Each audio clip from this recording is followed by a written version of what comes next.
Take Two is brought to you by Pizza Hut. We're taking pizza to where it's never been before, and Bank of Hawaii.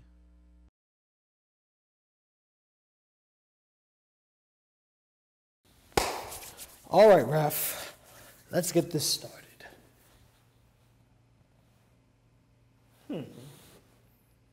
You know something, Raph? Something feels a bit different about this shoot, but I can't seem to wrap my head around this. What is so different about this shoot? You know, it kind of feels a bit breezy in here, doesn't it?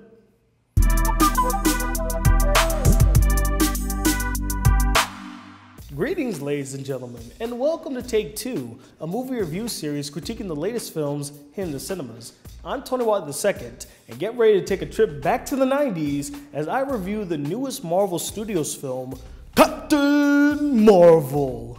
Tony, it's actually pronounced Marvel. Fine, Raph, let's do it again. As I review the newest Marvel Studios film, Captain Marvel. You happy now? Yeah.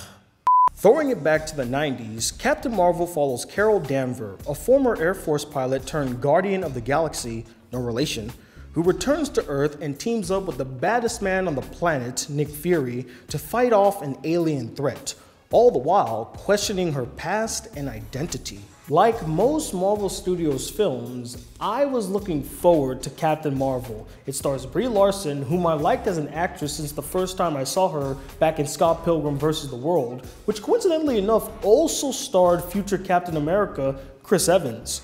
I wonder who else from the cast is gonna be in a Marvel Studios film.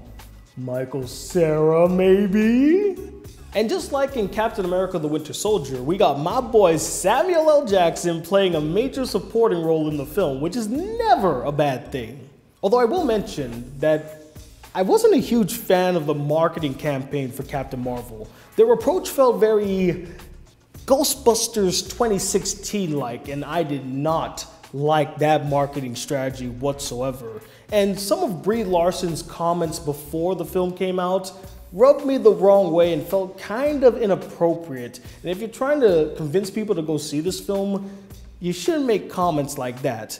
But regardless, I wasn't gonna let the marketing or even an actress's opinion stop me from seeing the movie for what it is and judging it based off of its own merits. In my honest opinion, the best thing to come out of Captain Marvel was the partnership / blooming friendship between Captain Marvel, aka Carol Danvers, and Agent Nick Fury. They had great banter with one another, wonderful chemistry, especially in the comedic sense, and they complemented each other so well. They were the highlight of this film. Every scene with these two characters were delightful. And tying into that a bit, the acting was solid across the board. Brie Larson did a wonderful job playing Carol Danvers, aka Captain Marvel, and I'm so thankful that she didn't come off as wooden as she did in the trailers. She actually had some dimensions to her. She gave her a bit of personality and gave her a range of emotions from happy to sad to angry and serious. Wonderful job playing the character, as well as my boy Samuel L. Jackson. The man can do no wrong in my book. He has been knocking it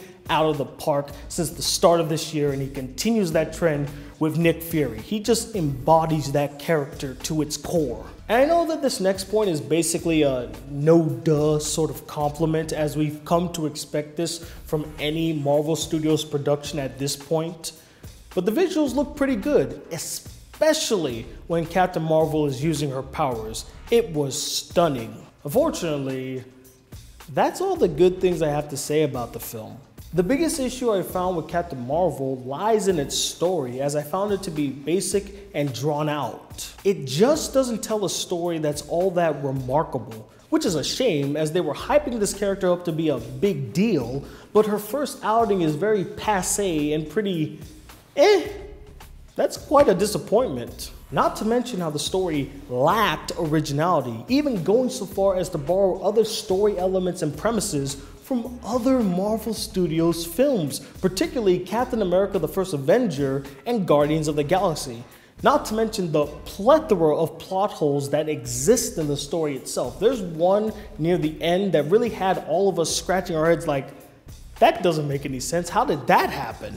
I found the action to be quite underwhelming and poorly filmed, especially when compared to other Marvel Studios films. And I'm not just talking like the Avengers style action, I'm talking like Guardians of the Galaxy or even Captain America. It just doesn't live up to the standard that was created to films that came before it. There was this one fight where I didn't even know what was going on. The camera was shaking so much, it was so close and tight on the actors that you couldn't even see who was punching who and what was happening in the action scene itself, which aggravates me. I mean, seriously, what's the point of doing an action scene if I can't see the action? And continuing yet another bad trend from Marvel Studios, the villains in this film, they didn't really stand out that much. I mean, they served their role, they did what they had to do, but if I were to say that they were menacing or threatening in any way, shape, or form, that would be a lie. They were none of those things. In fact, if we're gonna be honest, they were kind of a joke and not a threat to the main character at all. She was basically toying with them at the end. And just a little footnote to close off the issues I found with the film. What in the world was Ronan the Accuser doing in this film? He served no purpose. He had no real impact on the story whatsoever. Why was he thrown in there? As an Easter egg?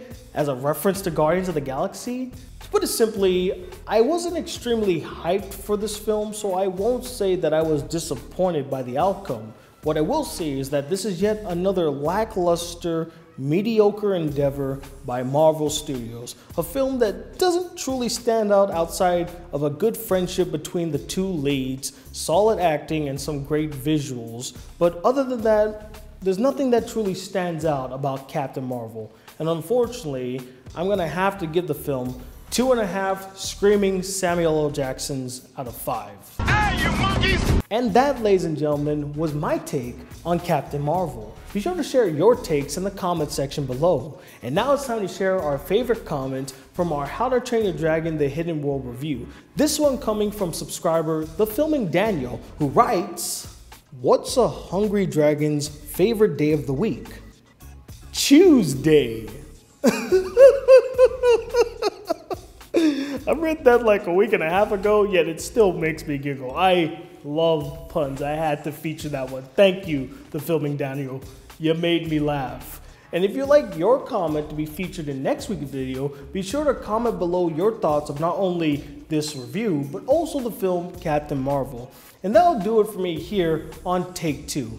I'm Tony Whatley II, and cut!